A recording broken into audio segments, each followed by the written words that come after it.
এদেরকে ধরিয়া জাহান্নামের শিকল লাগাইয়া বাঁধো,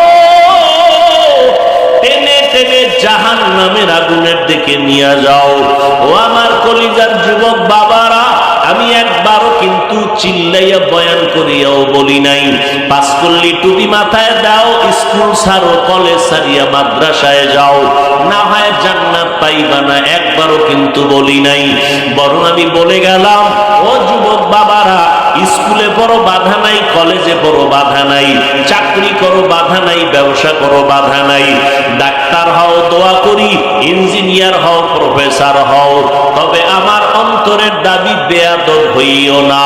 তোমার আচরণে যেন কোনো আলেম কষ্ট না পায়, তোমার ব্যবহারে যেন মা বাবা কষ্ট না পায়, তোমার ব্যবহারে যেন এলাকার মুরব্বীরা কষ্ট না পায়। আল্লাহর কাছে একটা আদর্শ ডাক্তার হওয়ার দোয়া করো, আদর্শবান ইঞ্জিনিয়ার হইয়া জীবনটা ধন্য করো। আর এই আদর্শবান হতে হলে মা বাবার দোয়া ছাড়া আগাইতে পারবা না। যতই বাহাদুরি করি না কেন, ওই মা বাবার চোখের পানি আর দোয়া ছাড়া এই চেয়ারে আমি বসতে পারি নাই। ওই মা বাবার চোখের পানি আর দোয়ার কারণে তুমি পরীক্ষায় ভালো নাম্বার পেয়েছো, ওই মা বাবার চোখের পানি আর দোয়ার কারণে তুমি আজকে টাকার মালিক, বাড়ি গাড়ির মালিক, সম্মানের মালিক। ওই মা বাবার চোখের পানি ছাড়া তুমি সম্মান পাও নাই। ওই মা বাবারে কষ্ট দিও না রে যুবক, ওই মা বাবার দোয়া নিয়ে সামনে আগাও। পেছনে যদি অপরাধ করিয়া থাকো, মনে মনে আমার আল্লাহকে ডাকো আর বলো, হে মালিক, এই ময়দানে আমার মতো গুনাহগার কেউ নাই। আমার গুনার কারণে আমার হাত না পাক, চোখ না পাক, জিহ্বা না পাক, অন্তর না পাক। আমার মা বাবা আপনজনেরা কেউ আমার গুনার খবর জানে না। ও আল্লাহ, কত নামাজ ছাড়লাম, বেপরদায় চললাম, কত গুনাহ করলাম, জবান দিয়ে কত গুনাহ করলাম। আজকে তওবা করতেছি আর নামাজ ছাড়বো না, মা বাবারে কষ্ট দিব না, ওলামায়ে কেরামের বিরোধিতা করে গুনাহগার হব না, নবীজির তরিকা মানিয়া চলবো, মা বাবার দোয়া নিয়া চলবো, আল্লাহর হুকুম মানিয়া চলবো। হায়াতের মালিক আমার আল্লাহ, রিজিকের মালিক আমার আল্লাহ, সম্মানের মালিক আমার আল্লাহ। ও এলাকার মুসলমানেরা, ও যুবক বাবারা, মা বাবার দোয়া নিয়ে সামনে আগাও। পর্দার আড়ালের মা বোনেরা, আপনারা কত ধন্য নারী। এই স্টেজে কত ছাত্রের মাথায় পাগড়ি দিলাম, তারা কোরআনে হাফেজ হয়ে গেল। এদের মা বাবাদের জীবন কত ধন্য। ও পর্দার আড়ালের আম্মা জানেরা, আপনি একটা সন্তানকে আদর্শ ডাক্তার বানায় যান, কোরআন পড়ায়া ইঞ্জিনিয়ার বানায় যান। আপনার সন্তান আপনি মরিয়া গেল, কোরআন পড়ে পড়ে দোয়া করবে, আল্লাহর কাছেও দোয়া করেন, স্বামীর মাল হেফাজত করেন। ও যুবক বাবারা, তোমার মতো যুবক স্কুলে পড়ে, কলেজে পড়ে, 5 বেলার নামাজ ছাড়ে না, তুমি কেন পারবা না রে বাবা? তোমার মতো যুবকরা আবার পুলিশ, বিডিআরের চাকরি করে, নামাজ ছাড়ে না, তুমি কেন পারবা না রে বাবা? তোমার আমার মতো কত যুবক নদীতে মাছ ধরে, নামাজ ছাড়ে না, তুমি কেন পারবা না? তোমার আমার এক জাররা পরিমাণ গুনাহ নিয়ে যদি কবরে যায়, আল্লাহর কোরআন সত্য, নবীর হাদিস সত্য। আল্লাহ বলেন, ইন্নাল আবরারা লাফি নাঈম ওয়া ইন্নাল ফুজ্জারা লাফি জাহিম। নেক আমলওয়ালারা জান্নাতি, গুনাহ যারা করবে তারা জাহান্নামের যাত্রী। আমার মায়ার নবী আম্মা জান আয়েশা রাদিয়াল্লাহু তাআলা আনহার ঘরে বসে বসে কান্না করেন।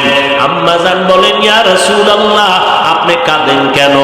মায়ার নবী, যার কোনো গুনাহ নাই, সেই নবী বলেন, আয়েশা, হাসরের ময়দানে ভয়ঙ্কর অবস্থার কথা মনে পড়ে আমার কান্না শুরু হয়ে গেল। আম্মা জান আয়েশা বলেন, নবী, কেমন ভয়ঙ্কর হবে হাসরের মাঠটা? আমার মায়ার নবী বলেন, এই জমিনটা হবে কিয়ামতের মাঠ, আর আল্লাহ পাক রব্বুল আলামিন সমস্ত মানুষগুলো হাজির করবে, সব উলঙ্গ নারী পুরুষ উলঙ্গ দাঁড়াবে, জমিনটা সমান, একদিকে সূর্যের গরম, বৈজ্ঞানিকরা বলে 9,30,00,000 লক্ষ মাইল উপরে সূর্য, সেই সূর্যটা দিনে ছিল, রাতে নাই, এরপরও কিন্তু গরম সহ্য করা যায় না। আর হাসরের ময়দানে সূর্য যখন নিচে নেমে আসবে, আল্লাহ বলবে সূর্য তোর যত তাপ আছে জমিনের মধ্যে ছাড়িয়া দে। এমন তাপ শুরু হবে গুনাহগার গুলো সহ্য করতে পারবে না, মাথার মগজগুলো টাস টাস করিয়া ফাটিয়া যাবে। অন্যদিকে জাহান্নামের আওয়াজ,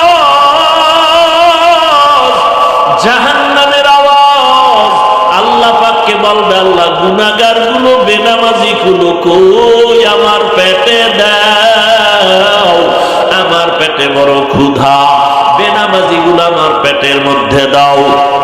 আল্লাহ বলবে জাহান্নাম অপেক্ষা কর, বিচারটা শেষ করে তোর পেটের খানা দিতেছি।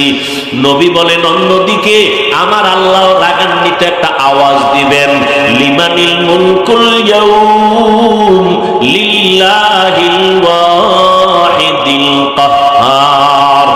আল্লাহ পাক রাগান্বিত আওয়াজ দিয়ে বলবেন হাসরের ময়দানের আজকে রাজত্ব কার?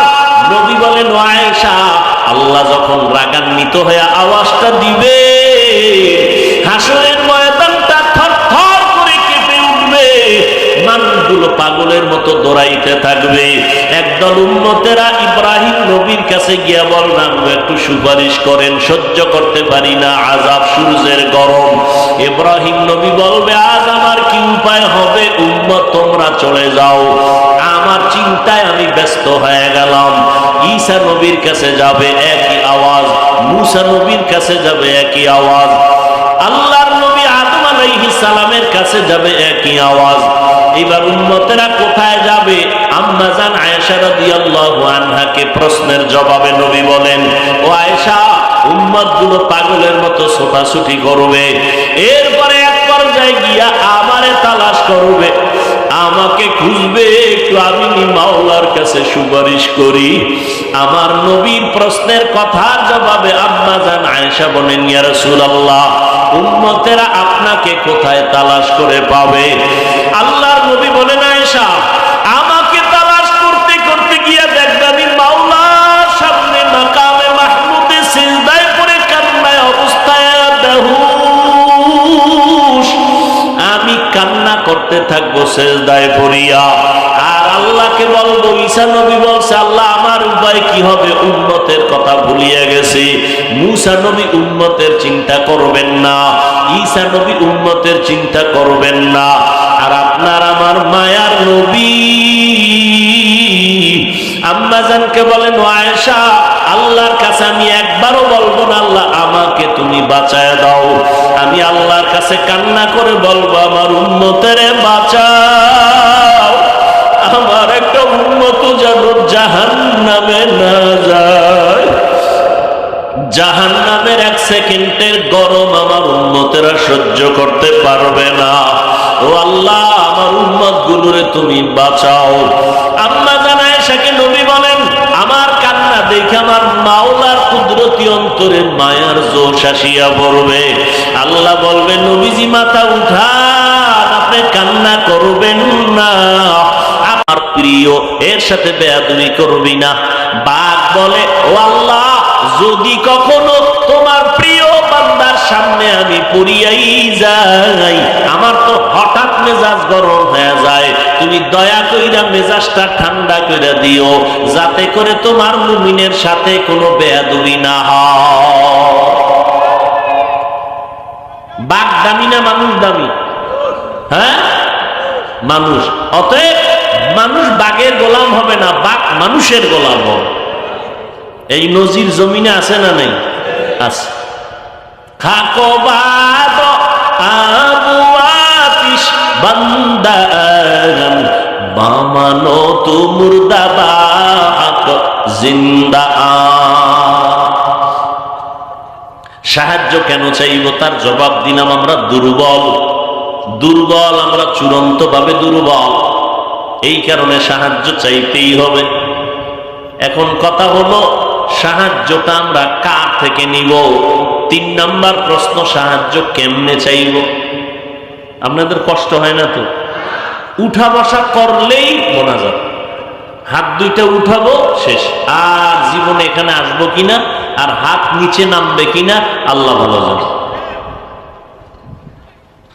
ভাইরা আমার, প্রথম প্রশ্ন ছিল সাহায্য কেন, দ্বিতীয় প্রশ্ন সাহায্য কার থেকে নিব।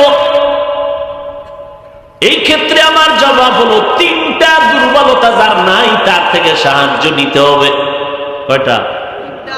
তিনটা দুর্বলতা যার নাই তার থেকে সাহায্য নিব। এক নাম্বার, যার পিছনে টান নাই, পিছে টান নাই। আমার পিছে টান আছে না নাই? আমি কামাই কইরা যত সামনে আগাই, মাইয়া টানে আব্বু দাও, ছেলে কয় দাও, স্ত্রী কয় দাও, মা কয় দাও। আমি খাইলাম না না খাইলাম একটু খবর নিল না, আমার দাও দাও। স্বামী মাথা ঘাম পায়ে ফেলে কষ্ট করে কাজ করে করে টাকা কিছু জমায়া স্ত্রীর জন্য একটা শাড়ি নিয়ে বাসায় গেছে, কত আনন্দ নিয়া। স্ত্রী কয় এটা একটা শাড়ি হইল, আছে না নেই? যত দেয় বলে তত লাগে। তাহলে সবার পিছনে টান আছে। সাহায্য এমন ব্যক্তির থেকে চাও যার কোনো পেছনে টান নাই। দুই নাম্বার, যার কোনো অভাব নাই। সাহায্য আমরা চাইবো যার মধ্যে তিনটা দুর্বলতা নাই তার কাছে। এক নাম্বার দুর্বলতা, পিছনে টান নাই, এর কাছে সাহায্য চাবো। দুই নাম্বার, যার কি নাই। বলেন তো পৃথিবীতে একজন মানুষ আছে কিনা যার অভাব নাই? পিসাবের নাই, এমপি সাহেবের নাই, পৃথিবীর একটা মানুষও পাবেন না যার অভাব নেই। বরং যে যত টাকাওয়ালা তার অভাব তত বেশি। গরিব অভাব 100 টাকায় সমাধান, কোটিপতির লক্ষ টাকায়ও সমাধান হয় না। রাস্তায় হাইটা রিক্সা লইলাম, রিক্সার চাক্কা নষ্ট, চেইন ভালো না, হাইটা গেছে গরিব, টেনশন নাই। বড় লোক পারবে? পারবে না। বড় লোক যত টাকাওয়ালা তত অভাবী, তত অসহায়।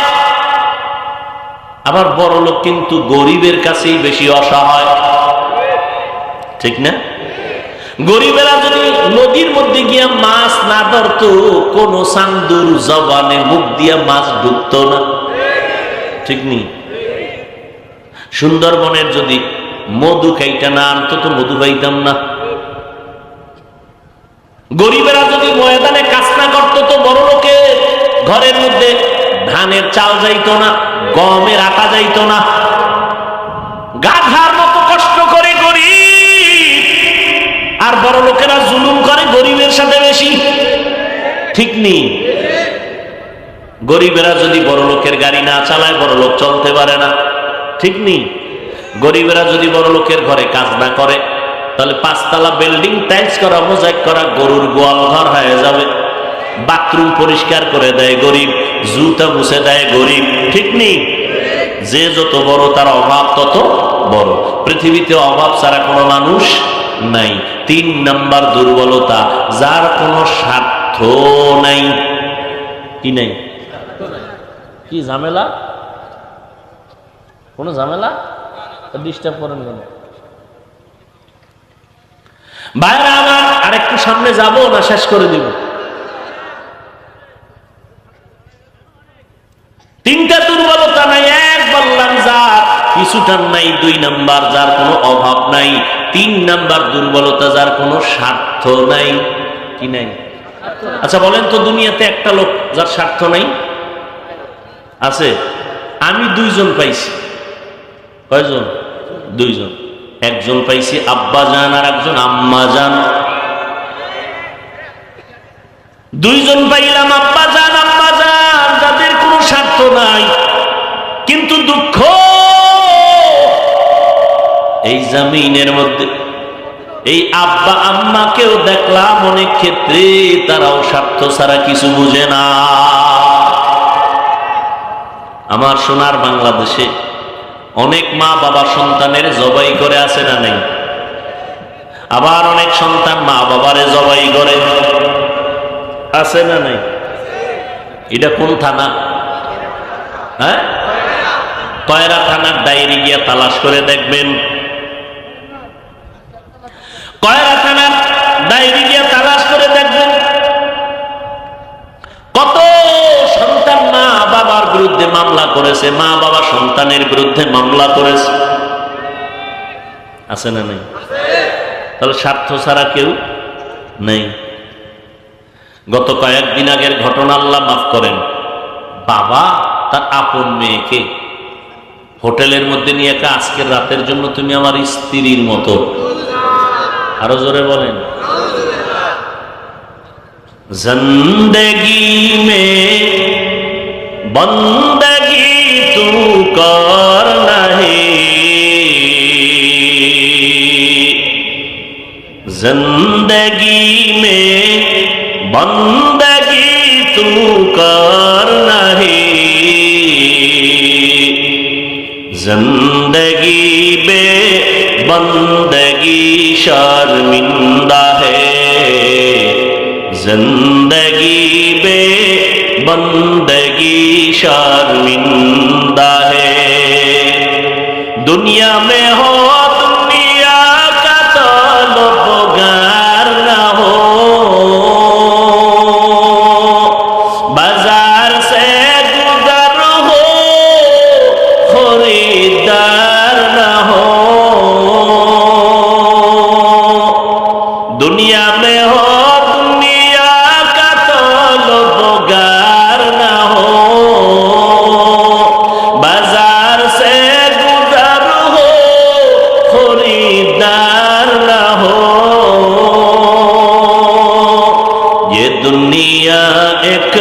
मिसले कागज फूल है, ये दुनिया एक मिसले कागज फूल है, जिंदगी में बंदगी तू करना है,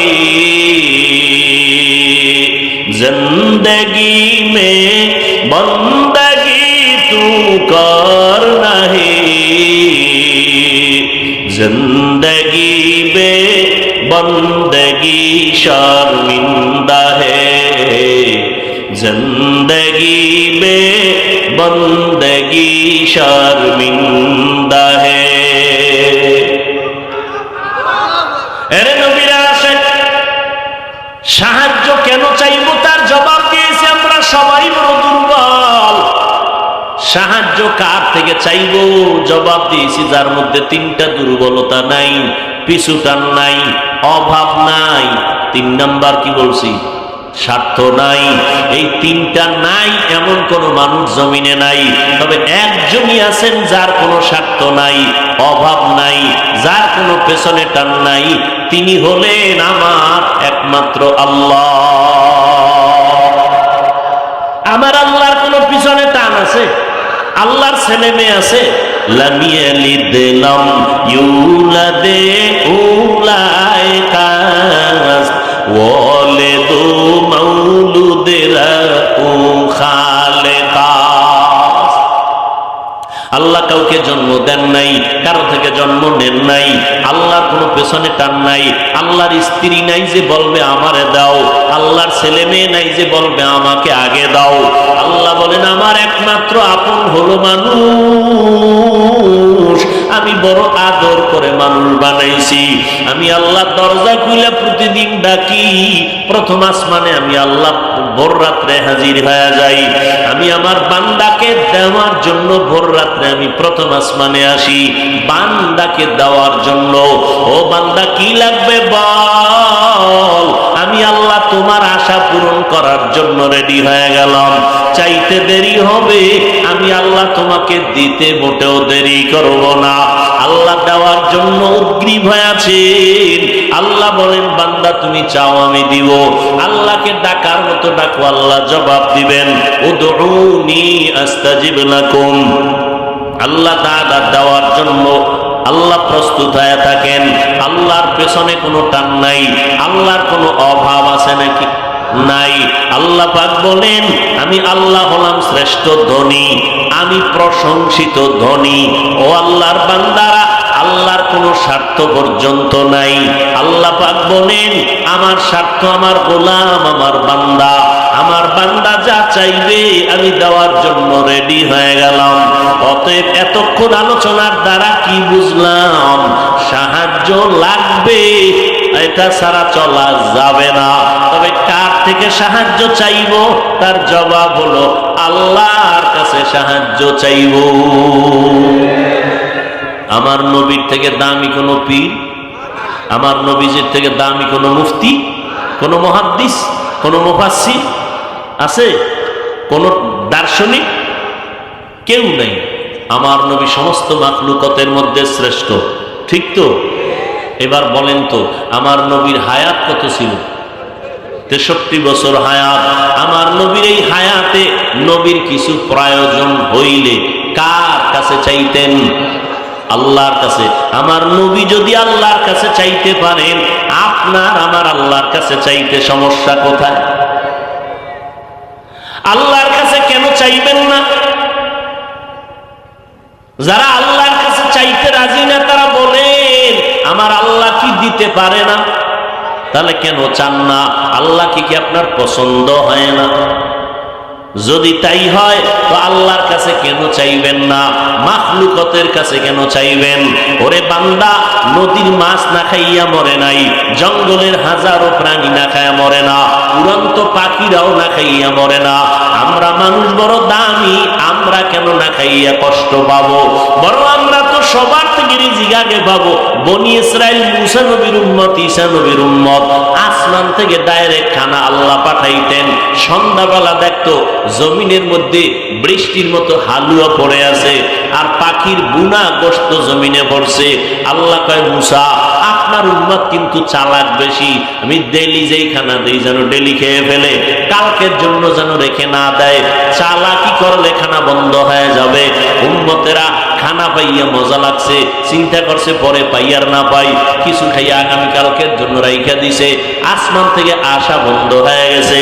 রহমতের নবী বলেন, মুসা নবীর উম্মত বনি ইসরাইল যদি চালাকি না করত, আমার উম্মতেরা কিয়ামত পর্যন্ত ডাইরেক্ট আসমানের খানা পাইতো। আল্লাহ আসমান থেকে খানা দিতেন। আল্লাহর কাছে সাহায্য চাইও।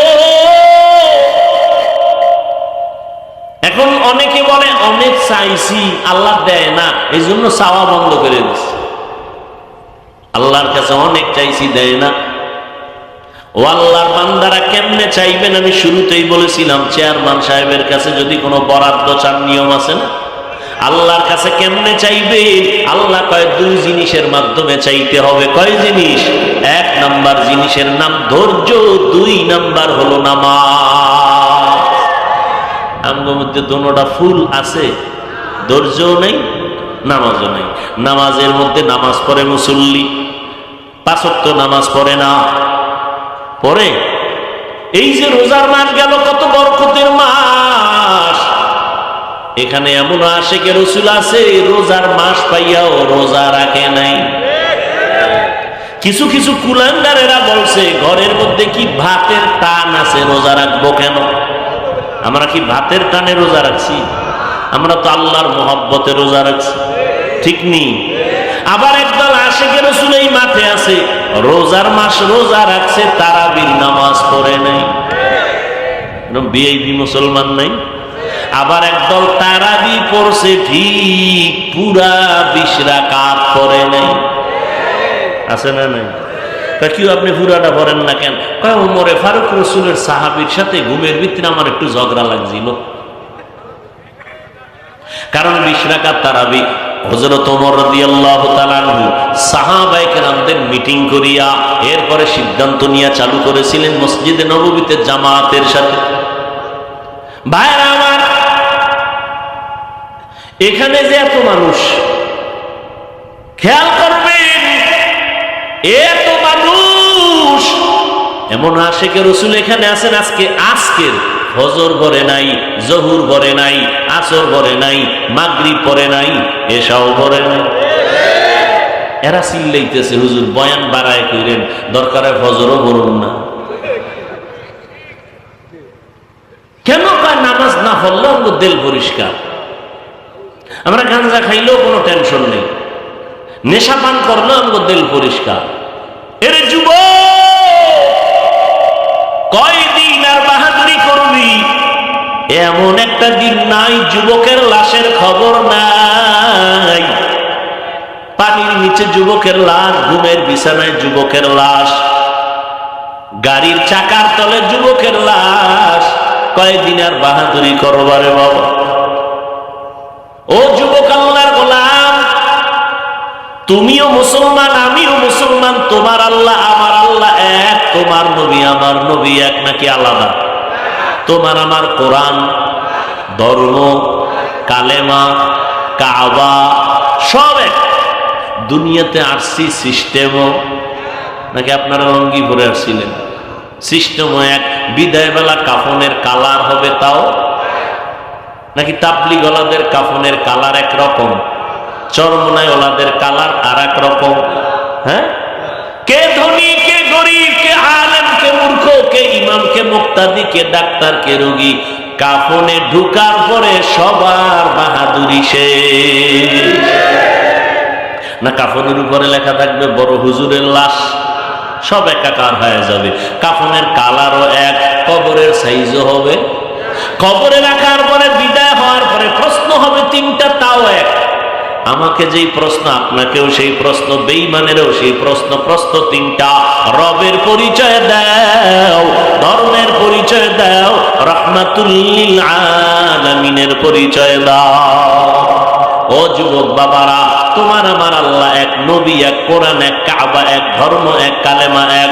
কিন্তু আজকে বাবা দেখো, আমি টুপি মাথায় না দিলে লজ্জা লাগে। আর তুমি কেমন মুসলমান যে তুমি টুপি মাথায় দিতে লজ্জা লাগে? আমি মসজিদে না ঢুকলে লজ্জা পাই, আর তুমি মসজিদে ঢুকতে লজ্জা পাও। আমি পর্দা না করলে লজ্জা পাই, তুমি পর্দা করতে লজ্জা পাও। আমি মদিনার পোশাক না পরলে লজ্জা লাগে, তুমি মদিনার পোশাক পরতে বড় লজ্জা পাও। আসলে কারণটা কি? আমার আল্লাহর আযাবের ভয় তোমার অন্তরে নাই। সাহাবায়ে কেরাম জান্নাতের টিকিট দুনিয়ায় পাইয়া মরণ পর্যন্ত কান্না কান্না কান্না। তাদের ইলম কত বেশি, আমল কত সুন্দর, তাকওয়া কত সুন্দর, ইখলাস কত সুন্দর। জান্নাতের গ্যারান্টি পাইয়াও তারা কান্না বন্ধ করেন নাই। তাদের তুলনায় আপনার আমল নাই, ইলম নাই, কোনো ইখলাস নাই। সেই তুলনায় আমগো কান্না করে করে মরিয়া যাওয়ার কথা। অথচ এত বয়ান, তাবলিগ ওয়ালাদের বয়ান, পীর সাহেবদের বয়ান, জুমার দিন খতিব সাহেবদের বয়ান, এরপরও কান্না নাই। যদি কেউ কান্না করে, কিছু নেমোখারামেরা তাকায় তাকায় হাসে আর কয়, দেখ লজ্জা নাই কেমনে কাঁদে। অথচ আল্লাহ কোরআনে বলেন, ফালিয়াজহাকু কালিলান ওয়ালিয়াবকু কাসীরা। কম হাসো, বেশি বেশি কান্না করো। কান্নার এত দাম, এত ফজিলত।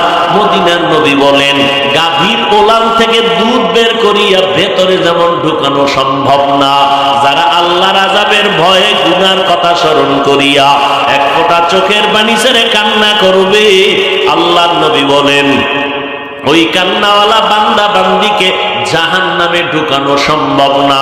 এ যুবকেরা, আমিও তোমার মতো প্যান্ট শার্ট টাই লাগাইয়া দাড়ি কাইটা যদি রাস্তায় মাস্তানি করতাম, কেউ আমারে বাধা দিত না। টুপিটার কারণে মাথায় গরম লাগে, তোমার থেকে কম বুঝি না।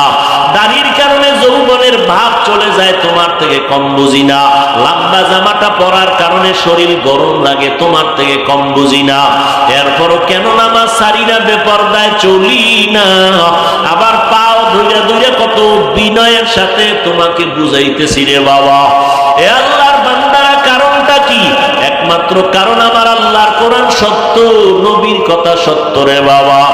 এক জাররা পরিমাণ গুনাহ নিয়ে যদি কবরে যায়, আল্লাহর কোরআন সত্য, নবীর হাদিস সত্য। আল্লাহ বলেন ইন্নাল আবরারা লাফি নাঈম ওয়া ইন্নাল ফুজ্জারা লাফি জাহিম। নেক আমলওয়ালারা জান্নাতি, গুনাহ যারা করবে তারা জাহান্নামের যাত্রী। আমার মায়ার নবী আম্মা জান আয়েশা রাদিয়াল্লাহু তাআলা আনহার ঘরে বসে বসে কান্না করেন। আম্মা জান বলেন ইয়া রাসূলুল্লাহ, আপনি কাঁদেন কেন?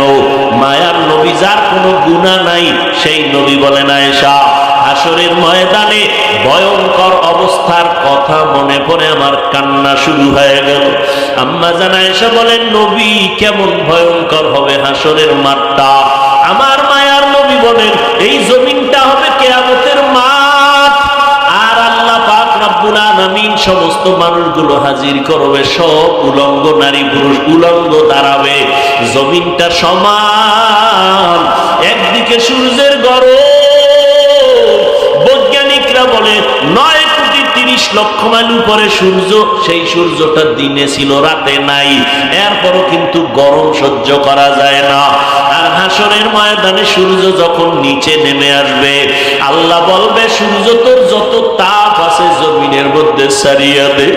এমন তাপ শুরু হবে গুনাহগার গুলো সহ্য করতে পারবে না, মাথার মগজগুলো টাস টাস করিয়া ফাটিয়া যাবে।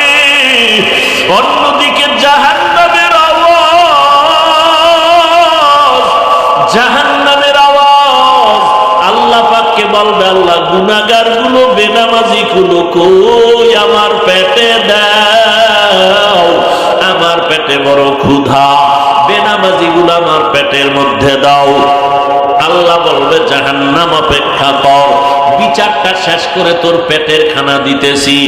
নবী বলেন অন্যদিকে আমার আল্লাহ রাগান্বিত একটা আওয়াজ দিবেন, লিমানিল মুলকুল ইয়াউম লিল্লাহিল ওয়াহিদিল কাহ্হার। আল্লাহ পাক রাগান্বিত আওয়াজ দিয়ে বলবেন হাসরের ময়দানের আজকে রাজত্ব কার? নবী বলেন ও আয়েশা, আল্লাহ যখন রাগান্বিত হয়ে আওয়াজটা দিবে হাসরের ময়দানটা থরথর করে কেঁপে উঠবে, মানুষগুলো পাগলের মতো দৌড়াইতে থাকবে। একদল উম্মতেরা ইব্রাহিম নবীর কাছে গিয়া বললাম একটু সুপারিশ করেন, সহ্য করতে পারি না আযাব, সূর্যের গরম। ইব্রাহিম নবী বলবে আজ আমার কি উপায় হবে, উম্মত তোমরা চলে যাও, আমার চিন্তায় আমি ব্যস্ত হয়ে গেলাম। ঈসা নবীর কাছে যাবে একই আওয়াজ, মূসা নবীর কাছে যাবে একই আওয়াজ, আল্লাহর নবী আদম আলাইহিস সালামের কাছে যাবে একই আওয়াজ। এবার উম্মতেরা কোথায় যাবে? আম্মা জান আয়েশা রাদিয়াল্লাহু আনহাকে প্রশ্নের জবাবে নবী বলেন ও আয়েশা, উম্মতগুলো পাগলের মতো ছোটাছুটি করবে, এরপরে এক পর্যায়ে গিয়া আমারে তালাশ করবে, আমাকে খুঁজবে, একটু আমি মাওলার কাছে সুপারিশ করি। আমার নবীর প্রশ্নের কথার জবাবে আম্মা জান আয়েশা বলেন ইয়া রাসূলুল্লাহ, উম্মতেরা আপনাকে কোথায় তালাশ করে পাবে? আল্লাহর নবী বলেন আয়েশা, আমাকে তালাশ করতে করতে গিয়া দেখবে আমি মাওলার সামনে মাকামে মাহমুদে সিজদায় পড়ে কান্নায় অবস্থায় বেহুশ, আমি কান্না করতে থাকবো সিজদায় পড়িয়া। আর আল্লাহকে বলবো, ঈসা নবী বলছে আল্লাহ আমার উপায় কি হবে, উম্মতের কথা ভুলিয়ে গেছে। মূসা নবী উম্মতের চিন্তা করবেন না, ঈসা নবী উম্মতের চিন্তা করবেন না, আর আপনার আমার মায়ার নবী আম্মা জানকে বলেন ও আয়েশা, আল্লাহর কাছে আমি একবারও বলবো না আল্লাহ আমাকে তুমি বাঁচায় দাও, আমি আল্লাহর কাছে কান্না করে বলবো আমার উম্মতের বাঁচাও, আমার একটা উম্মত যেন জাহান্নামে না যায়। জাহান্নামের 1 সেকেন্ডের গরম আমার উম্মতেরা সহ্য করতে পারবে না, ও আল্লাহ আমার উম্মত গুলোরে তুমি বাঁচাও। আম্মা জান আয়েশাকে নবী বলেন আমার কান্না দেখে আমার মাওলার কুদরতি অন্তরে মায়ার জোশ আসিয়া পড়বে। আল্লাহ বলবেন নবীজি মাথা উঠান, আপনি কান্না করবেন না, আপনার উম্মত গুলো আপনি ধরে ধরে